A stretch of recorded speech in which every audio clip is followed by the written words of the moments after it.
Peace. Let me clear my throat.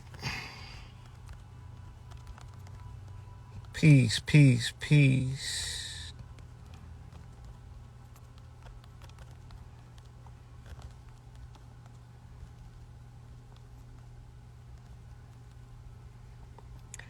So what we're going to do here, for me, man, this is a fun way that I choose to read books because I'm not really scholarly. I gotta figure out creative ways to educate myself, and I don't like to just read books because when I just read books, the information don't stick with me. So generally when I read a book, I journal, but even that is kind of like I got a lot of shit going on. So to finalize it within my mind, I just like to vlog about it. It don't cost nobody nothing to vlog, and it helps me remember, but it also can help somebody learn some things that they don't have the time to read, or maybe it might inspire you to get the book to take part in your own healing journey. Please check out my previous video, chapter 1 and 2. I'm going to try to do 2 chapters at a time. Now, I'm not about to read the book because that to me is the stupidest shit ever. If you can read, I'm not like, I'm not an audio book. So what I'm going to do is kind of zig and zag. Of course, I'm going to talk about the book, but I'm going to really talk about my notes. And the book that I'm referring to is Food of the Gods by Terence McKenna. You can hit the link in my description, and I have an associate link with Amazon. So buy the book from my associate link. It's not going to cost you no more or no less. What it's going to actually do is give me a little $2 or something off of every sale. Maybe 50 cents, something, you understand? But I got 4 small children, so every little bit count. And I'm just saying, if you're going to buy the book off of Amazon, just click the link in my bio or click the link in my description of this video and purchase this book for yourself. So without further ado, we're going to get into the build. The title of this build is called Shit. And that's really, when you think about shit or you think about feces, for most of us, it is to be something to be disgusted about. And there was something about shit for Egyptians. There was something about shit for ancient Vedic Indians that they felt like it was mythical and magical. So maybe they knew something that we didn't know, or maybe they just some crazy old people. What Mr. McKenna presents in chapter 3 is that hallucinogens, things such as psilocybin and DMT, are the missing link between animals and actual human beings, right?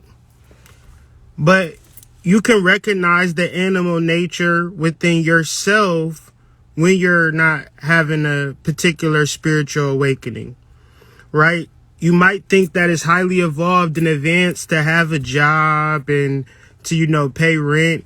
And then you start to open up your mind and open up your consciousness. Then you having communal living. You having complex social structures that afford you that you just take care of your responsibility within the community and you don't have to work. And that's way more advanced than going to a job that you don't really like and living in a place that you can't really afford and having these particular pressures. So that's an animalistic way of thinking. There is an advanced way to bridge you from 9 to 5 struggling to whatever it is that you want. And that bridge is communication.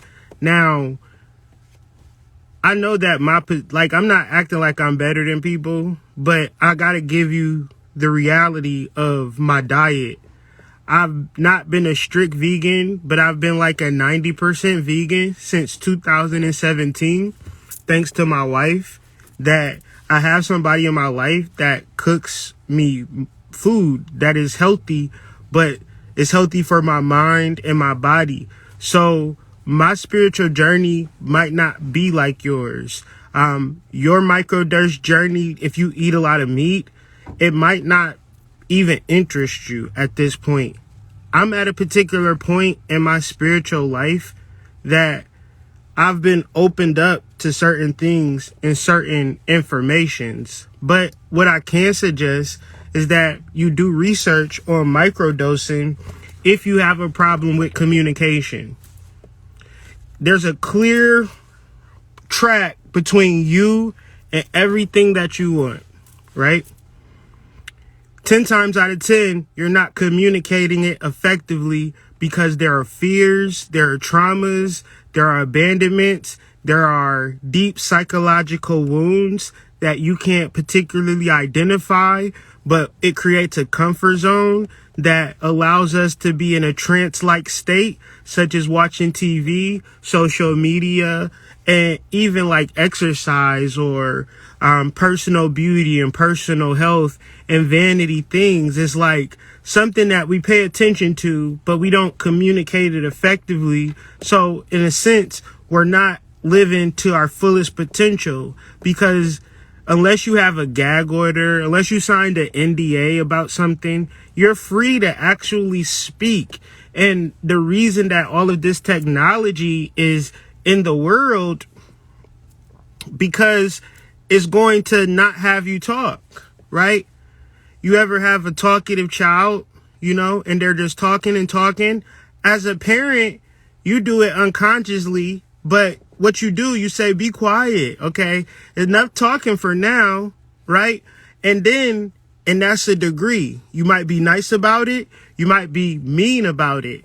But to each varying degree, we all have a level of, if I talk, if I communicate, I will get in trouble. And if it's ingrained in us every single day of your childhood life and your formative years, when you get into your most boisterous, talkative mode, and your parents or whoever's taking care of you or your friends or your brother and sister say, you just need to shut up, right? Be quiet, right? You get used to it, and you acquiesce to, if I'm quiet, if I don't communicate, then I won't trigger anybody. People will like me. But what you're doing is not communicating the reality that you want to live in. We all know that person that said what they were going to do before they did it. They probably said it way more times than you wanted to hear it, yet and still they communicated. You got to really think about this world, right? You could be a person getting on the bus, right? Going to work, and then you'll like watch something on TV and somebody say, yeah, I remember when I was getting on the bus, going to work. Now I'm a fucking movie star. You got to look at yourself at whatever you're doing and look at where you're trying to go, and then say, am I communicating that shit? Right? Fuck if you're doing this. I know this shit is intriguing as hell. It's interesting. It's glamorous. It sound good. It feel good. I mean, shit, get a spell, do a ritual, right? Get a reading. But really, think about some shit in reference, like think about the most basic shit you would get a reading for in reference to your relationship. Now think about, why can't you communicate that to your partner? It's like, the store is up the street, but I'm gonna go to fucking Boston, right? For no reason, just to touch Boston, and then drive back another 8 hours, 10 hours back to Detroit to go to the store. My wife say, where you go? I went to the store. Why you go all the way to Boston for no reason? You just drove to Boston, came back to go to the store, and then came home. You spent 24 hours, right? But your destination was right there. This is in the realms of relationships and bliss and paradise in all relationships. It could happen if we actually knew how to have intercourse. See, we know how to have sex, but we don't know how to have intercourse, because intercourse is specific communication to and fro, giving and receiving. You can't be dogmatic within intercourse. Right? So, just things to think about. When you think about hallucinogens and getting high, getting stoned, or getting trippy, you might equate that to, a drug addict or a junkie. But then you got to also remember that you was socially programmed to think that, right? It ain't to say that your uncle or your daddy was a bad person. It's just to say that your uncle and daddy went to jail for making more money that they could have made doing what they did than getting a job. Don't make them evil. Don't make them bad. Don't make them negative people. It just mean that they was smarter than the average bear. So the people that's dealing the drugs and using the drugs, they may be addicted to a specific drug, but everybody can't be just classified into drug addict. Because I'll give you an example, right? You might know somebody right now that been smoking crack since you was born, right? They smoke $40 worth of crack every week, right? They don't go no more, no less. It be Friday when they get off of work.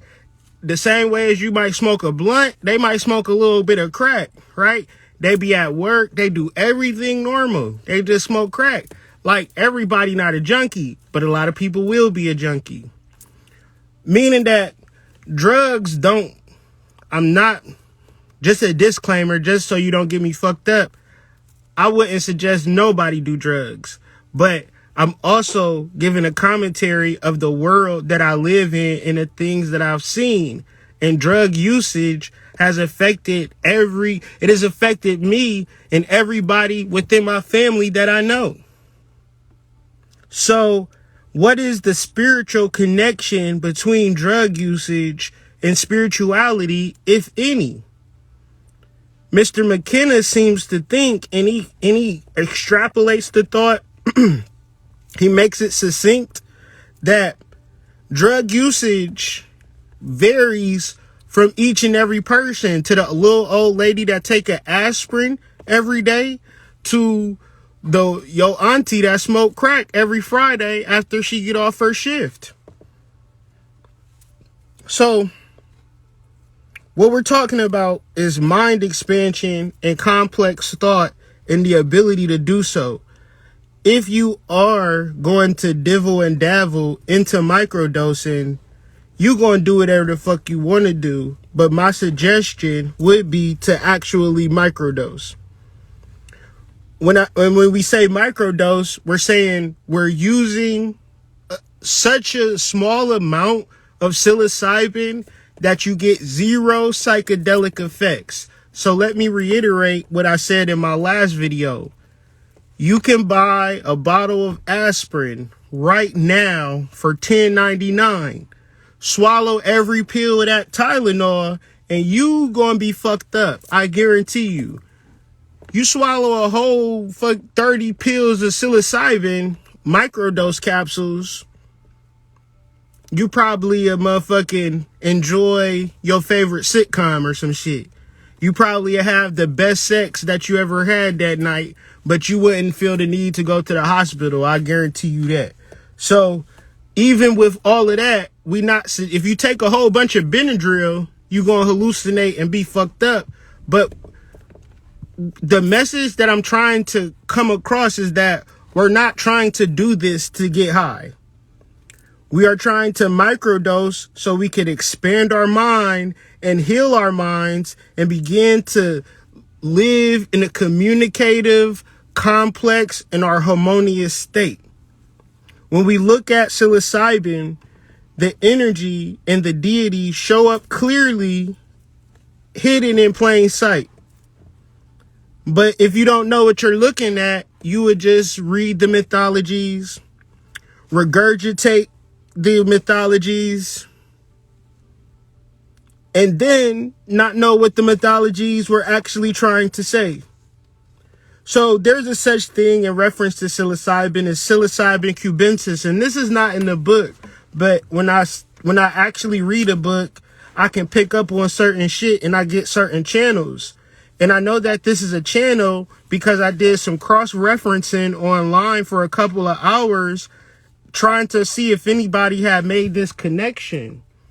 So this connection is really profound when you start to do the research of Krishna. I'm going to read this off my laptop screen if y'all don't mind. And let me show it to y'all better than I can tell y'all, rather. So look at this, family. We got Gopala Krishna. Gopala, literally cow protector, right? But sometimes also protector of the world. Gopala, world protector, again, in very seldom cases, favorite of God. All right. So, Lord Krishna, the cowherd boy who enchanted the cowherd maidens with the divine sound of his flute, attracting even Kamadeva, the Hindu god of love and passion. So, please don't sleep on the psilocybin in realms of becoming a Mac Daddy Supreme and things of that nature, laying her up against the wall and, having her calling you Zaddy and things of that nature too, right? Because at the end of the day, you can get all of the money in the world.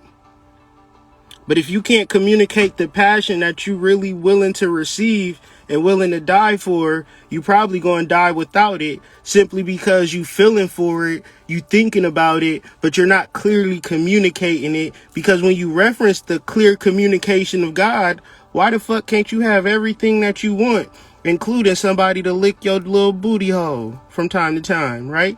You like that type of stuff. Anyways. So Gopala, the cowherder, Krishna. Let's go deeper. Do y'all see that? Relationship with cattle. Why haven't nobody put this together? Right? Because psilocybe cubensis is intimately associated with cattle ranching. Wait a second. Gopala, the cowherd boy. So what's a cowherder? Cowherder. Cattle ranching. I had to do more Googling, right? Ranching is the practice of raising herds of animals on large tracts of land. Ranchers commonly raise grazing animals such as cattle and sheep. Some ranchers raise The ranching and livestock industry is growing faster. Okay, here we go.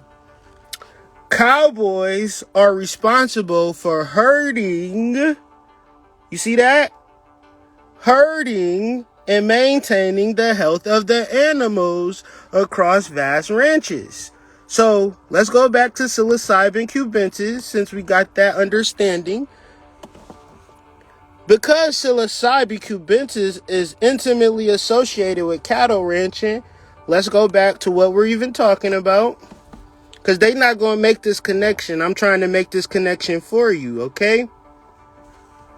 Lord Krishna, the cowherd boy, who enchanted the cowherd maidens with the divine sound of his flute, attracting even Kamadeva.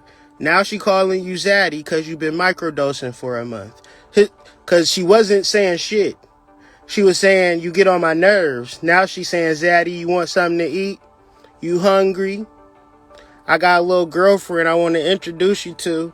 Anyways, historically, one of the earliest forms of worship in Krishnaism. So bring this back to the conversation.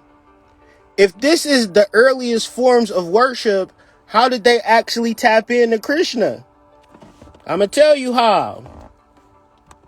Because as much as niggas get on here on Al Gore's internet with their shirts off and make rap music and put out videos and talk shit to y'all, how can you say that that's tapping you into something? How can you say that that's elevating you? You can say it, but can you actually feel it? Can you actually communicate it?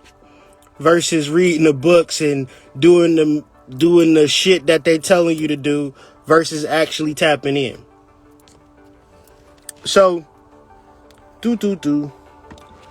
of particular interest is the cattle egret, a colonizer of Old World origin via South America, whose range of distribution overlaps that of Psilocybe cubensis.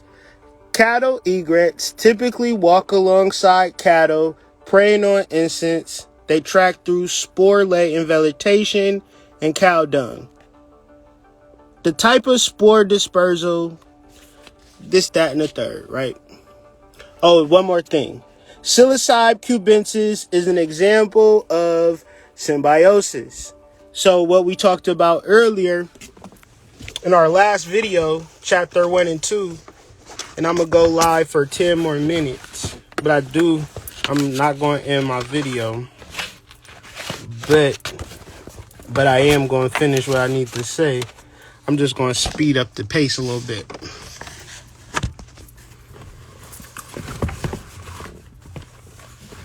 So what we can see, and another thing is Egypt, right? In Egypt, it's the dung beetle.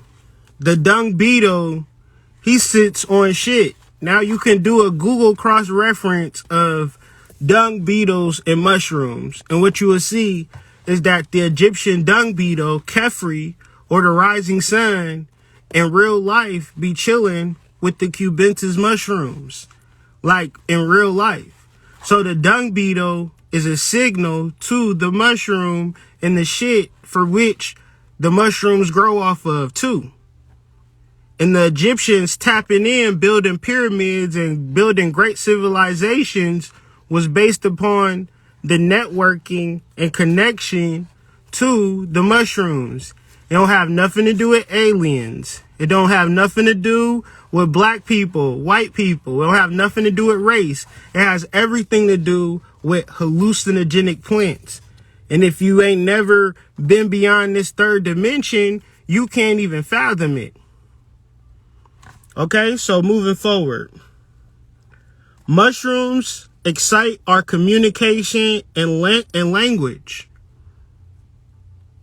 All of a sudden, we was human, we was unique, we had consciousness, but for millions of years, we was apes, operating at the same level as a gorilla or a monkey if you let science teach it the way that they want to teach it.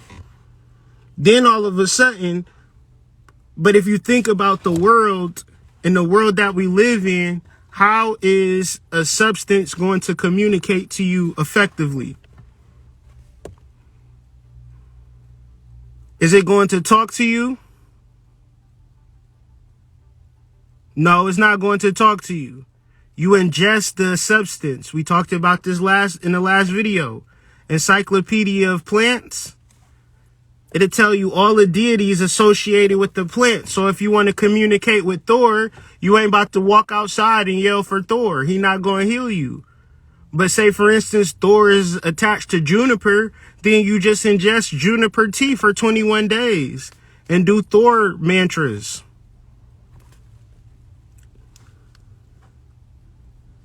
But this is how you get your consciousness, and this is how you tap in, black people, not paying money for readings and things of that nature. And there's nothing wrong with getting a reading, but know why you're getting a reading.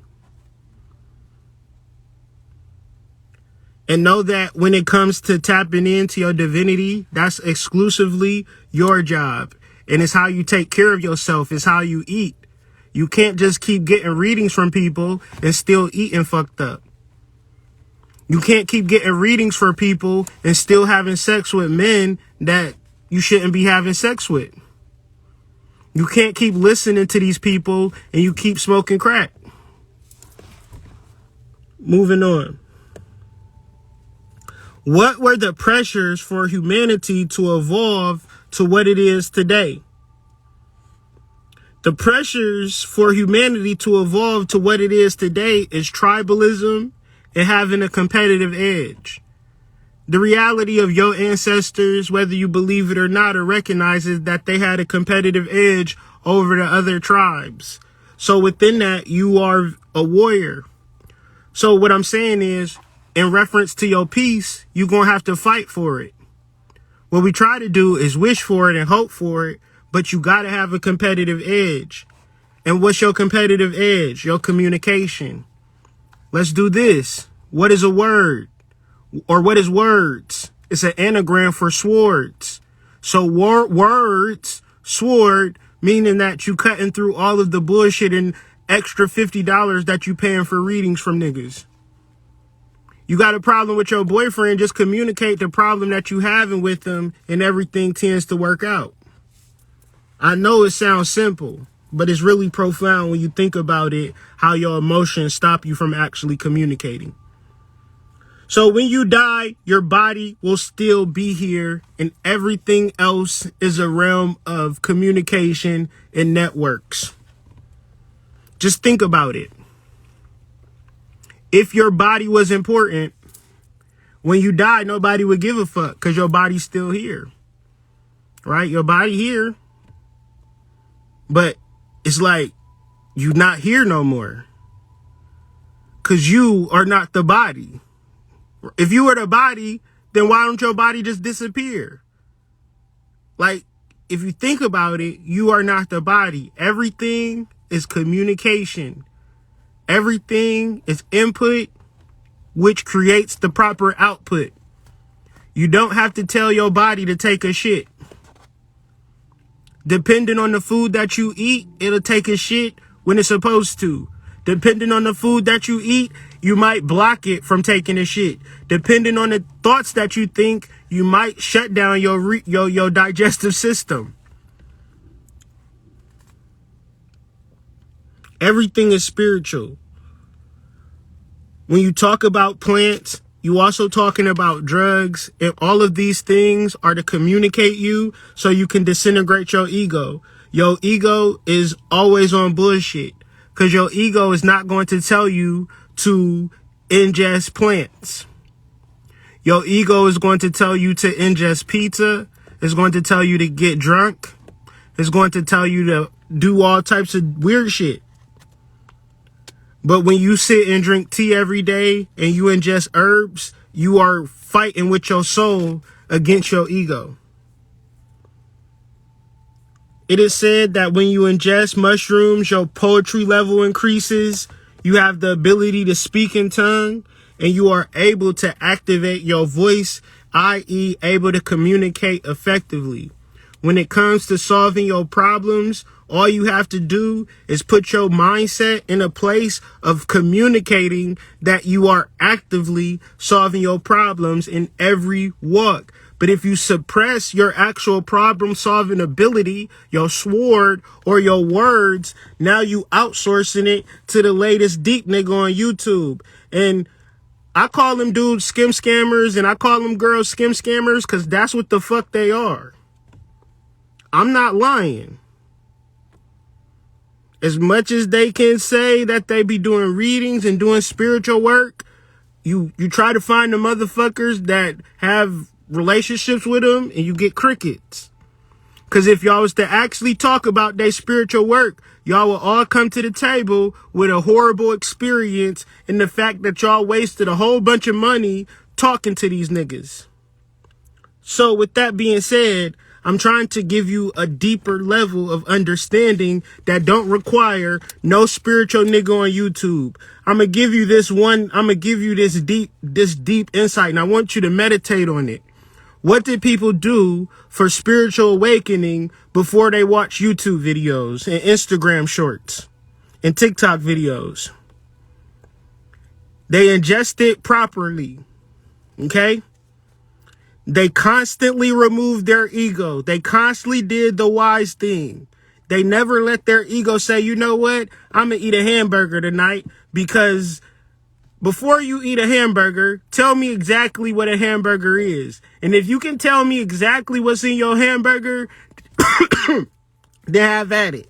But if you have no idea, then this is why you need to constantly remove your ego.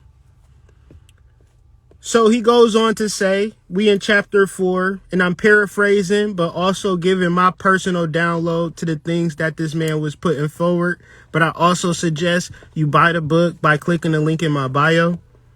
Women, the gatherers, which is said that, or implied that, you would benefit from microdosing because it helps you become more social and communicate to other gatherers or other women.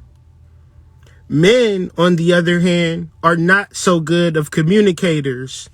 The way that men communicate, ladies, and y'all can save this part, y'all can clip this part, this is very important.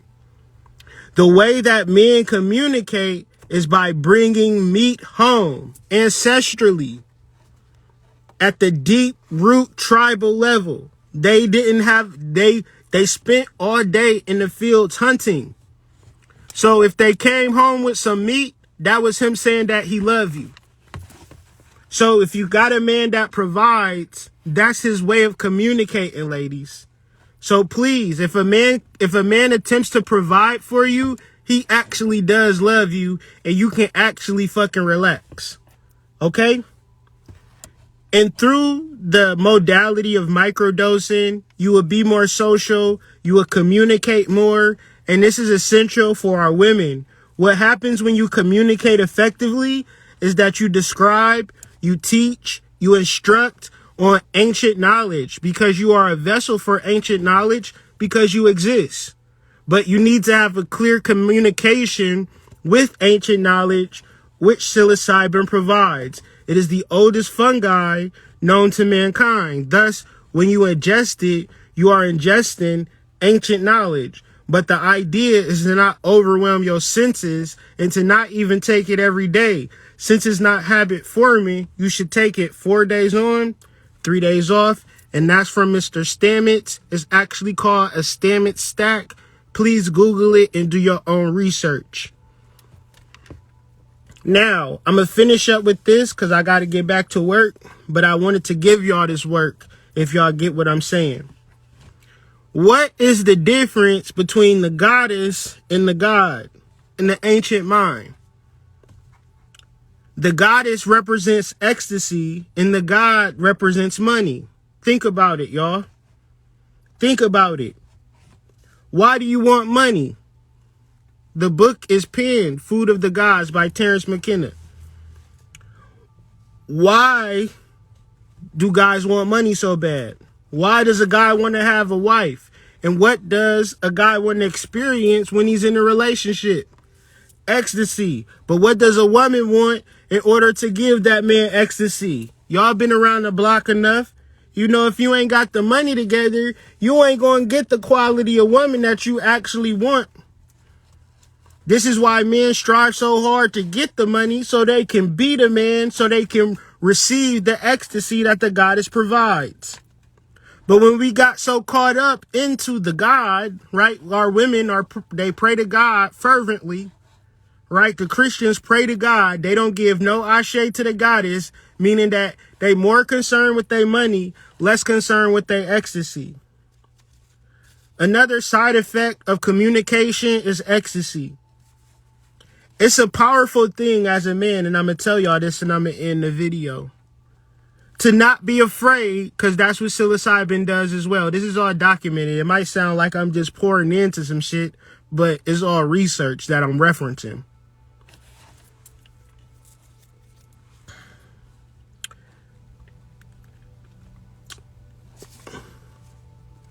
Fear is one of the things that had me not communicate exactly what I wanted out of my relationship. And as a man, you do yourself a disservice. You do your wife a disservice. You do your children a disservice. You do your legacy a disservice when you can't communicate your truth as a leader. As men, we are called to lead our families. And as leaders, we have to communicate. We have to assure everybody around us that we are confident in our position. And if you can't do that and provide that for your children. Imagine a man right now. Imagine any man right now that you know that is not taking care of his kids. Now ask yourself the follow-up question.